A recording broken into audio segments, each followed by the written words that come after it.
Kemudian bentuk-bentuk badan hukum yang pertama adalah perhimpunan, yaitu suatu perkumpulan yang terbentuk dari sukarela dan sengaja dari beberapa orang yang mempunyai tujuan untuk menguatkan kedudukan atau kemampuan ekonomis mereka, mengurus persoalan sosial, dan memelihara kebudayaan. Contohnya adalah PT ataupun JV.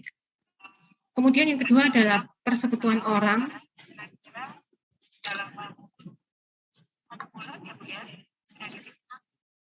adalah bentuk badan hukum yang terbentuk dari faktor kemasyarakatan dan politik dalam sejarah, seperti desa, kabupaten, provinsi, dan negara.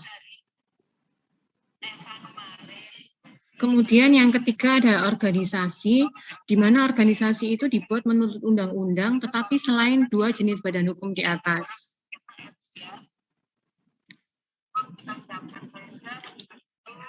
Kemudian kita melihat bahwa ada jenis-jenis badan hukum berdasarkan wewenang. Yang pertama adalah badan hukum publik, di mana merupakan badan hukum yang dibuat untuk menurut hukum publik atau badan hukum yang mengatur keterkaitan antara negara atau aparatnya dengan warga negara yang berkaitan dengan kepentingan umum atau publik. Seperti contohnya adalah hukum pidana,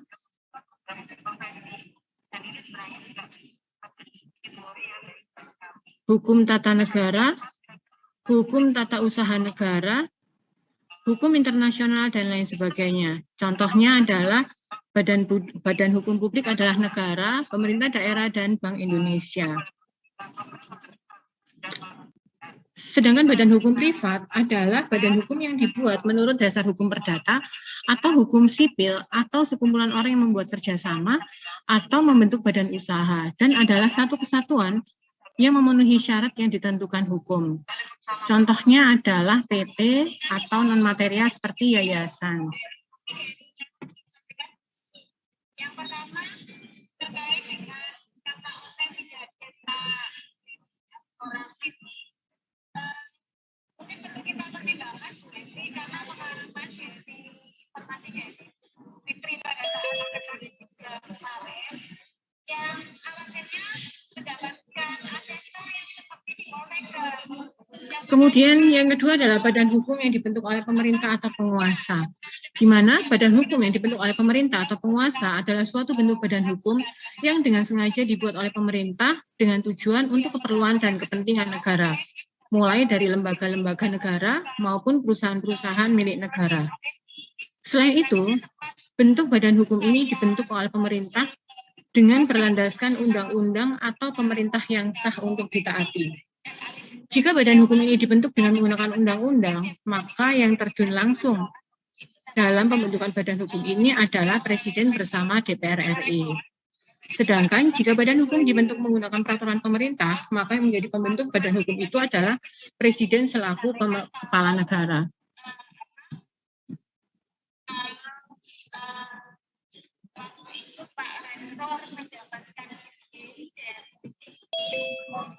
Kemudian ada badan hukum yang diakui oleh pemerintah, di mana badan hukum tersebut adalah badan hukum yang dibentuk oleh suatu negara karena adanya campur tangan dari pihak swasta atau seorang warga negara yang bersifat pribadi demi memperoleh kepentingan atau keuntungan bagi diri pribadinya sendiri. Meskipun ada campur tangan pihak swasta, badan hukum ini memilih pengakuan yang tetap dari pemerintah berdasarkan undang-undang, sehingga disimpulkan bahwa badan hukum ini boleh tidak melakukan pelanggaran dan diakui oleh pemerintah.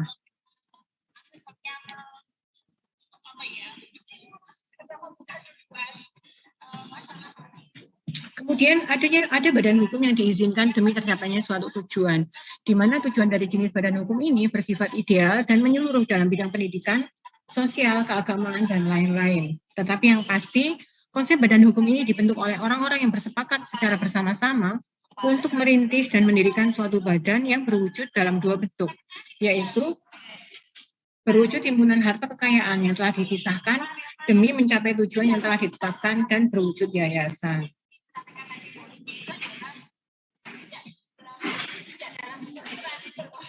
Kemudian badan hukum dilihat dari tujuannya. Badan hukum dibentuk demi kepentingan untuk memperoleh suatu keuntungan atau laba yang maksimal, yang bertujuan memperoleh laba.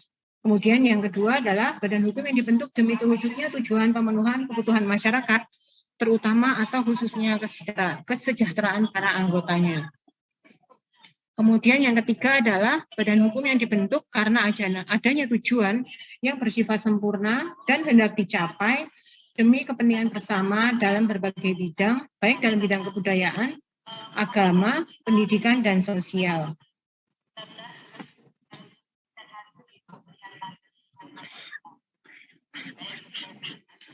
Untuk badan hukum yang pertama adalah negara, kemudian pemerintah daerah, Bank Indonesia, PT, perusahaan umum, perusahaan perseroan, dan perusahaan jawatan.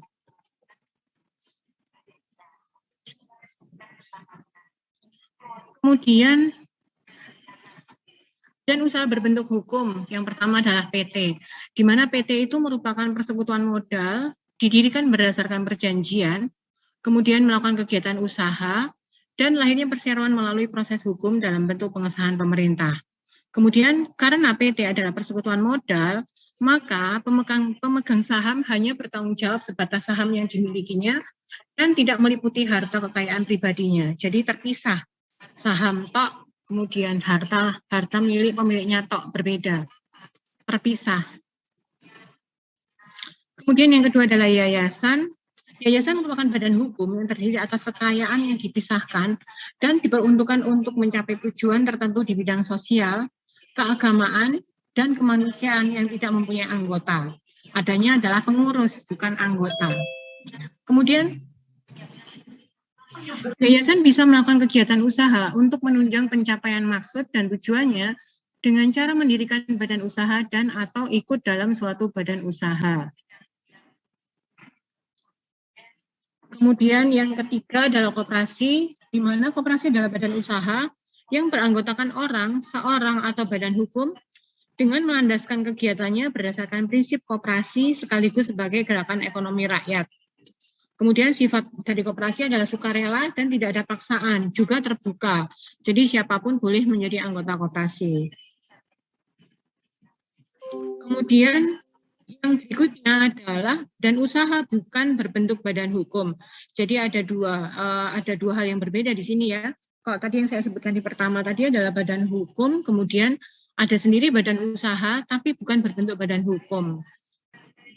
Di mana badan usaha ini tidak ada pemisahan antara kekayaan badan usaha dengan kekayaan pemiliknya. Jadi miliknya usaha tersebut dengan kekayaan pemiliknya itu bercampur jadi satu. Yang pertama contohnya adalah persekutuan perdata, kemudian firma, dan CV.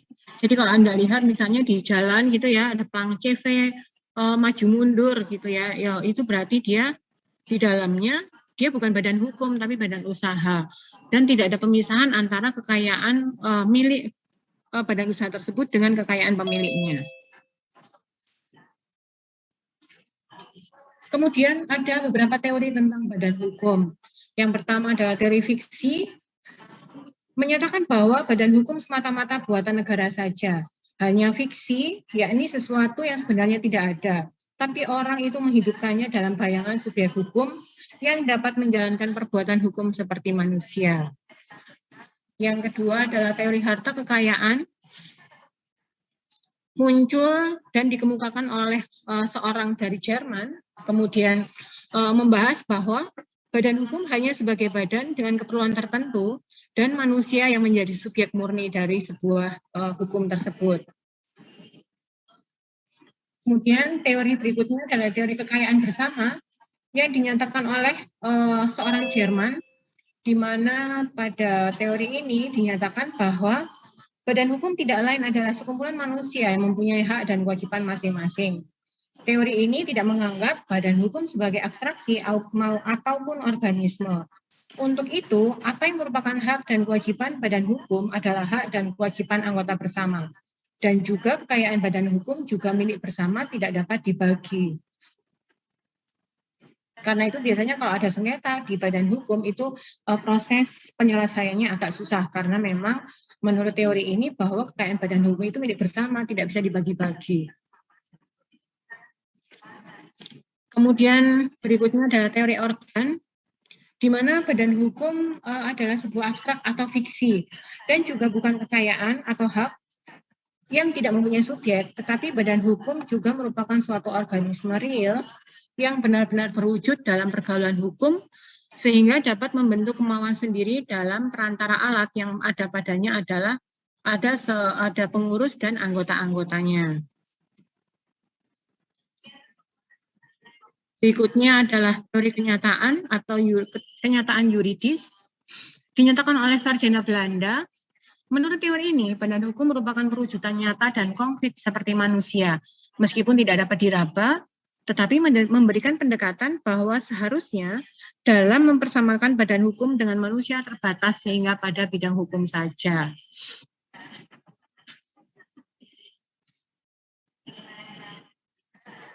Kemudian ini silahkan kalian tuliskan di forumnya Sorogan tentang uraikan pendapat Anda mengenai badan hukum yang terkait dengan praktik kebidanan. Tadi saya sudah menjelaskan ada badan hukum dan badan usaha. Kalau badan hukum itu yang bagaimana, badan usaha yang bagaimana. Menurut Anda, adakah atau pendapat Anda mengenai badan hukum yang terkait dengan praktik kebidanan itu apa sih? Ataukah tidak ada badan hukum yang terkait dengan praktik kebidanan, adanya badan usaha, Bu, gitu misalnya. Nanti silahkan kalian tuliskan pendapat ini di forum Sorogan yang sudah saya buat. Tapi memang belum saya buka ya. Oke, Ibu. Ini ada yang belum KRS-an kah? Ada, Ibu. Ada, Bu. Ada, Ibu. Ada ya? Yang belum KRS-an japri ke saya ya, nanti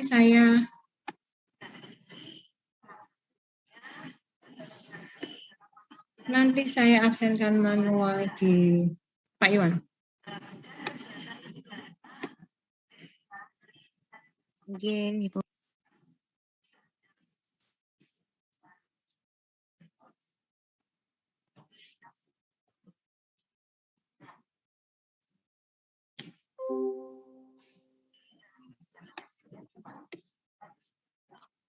Sebelum mulai saya buka forumnya, adakah yang ingin ditanyakan terkait dengan diskusi forum kita?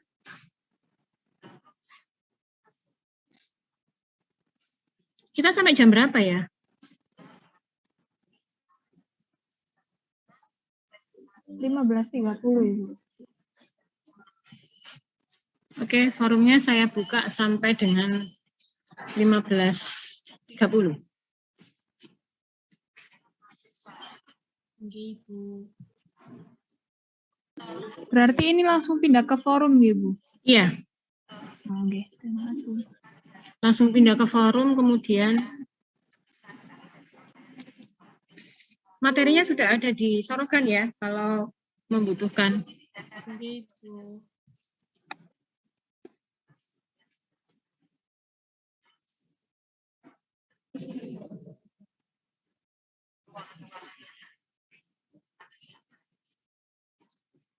Sebelum saya tutup Zoom-nya, sebelum kalian berpindah mengerjakan di forum, adakah yang ingin ditanyakan?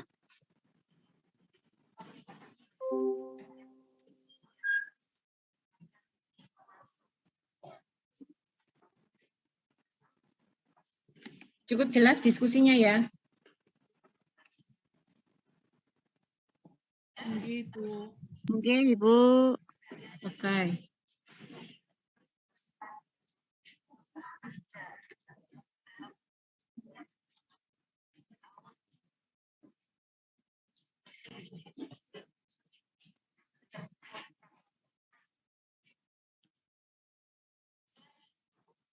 Baik, forumnya sudah saya buka.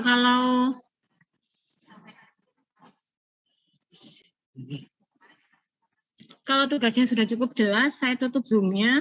Nanti silahkan berpindah ke forum untuk menyampaikan pendapat tentang badan hukum yang terkait dengan praktek kebidanan. Saya tutup, silakan lanjutkan di forum. Terima kasih. Assalamualaikum warahmatullahi wabarakatuh. Waalaikumsalam. Waalaikumsalam warahmatullahi wabarakatuh. warahmatullahi wabarakatuh. Terima kasih, Bu. Semua. Ibu.